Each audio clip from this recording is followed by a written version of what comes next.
ایران میں ہونے والا حالیہ احتجاج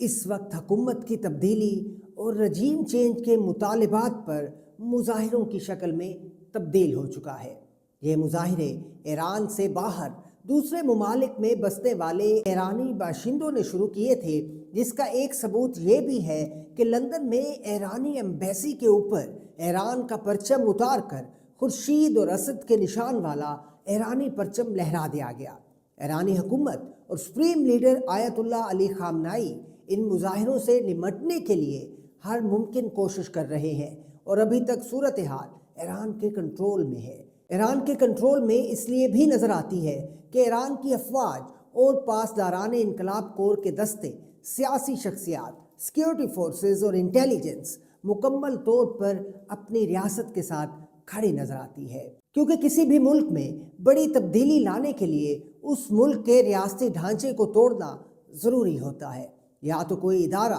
یا سیاسی گروہ بغاوت کر دے یا پھر اپنے فرائض کو انجام دینے سے انکاری ہو جائے، لیکن تاحال ایران اس معاملے میں منظم نظر آتا ہے۔ مگر ساتھ ہی ساتھ امریکی صدر ڈونلڈ ٹرمپ کی دھمکیاں اور اسرائیل کی طرف سے پیش قدمی کی باتیں اور موساد کے ایجنٹس کا ان احتجاجوں میں موجود ہونا بھی اپنی جگہ وجود رکھتا ہے۔ ایسے میں ایران احتجاجی مظاہروں کے فیصلہ کن مرحلوں میں داخل ہو چکا ہے، اگرچہ تاحال تو حکومت اور ادارے ایک ہی پیج پر نظر آتے ہیں۔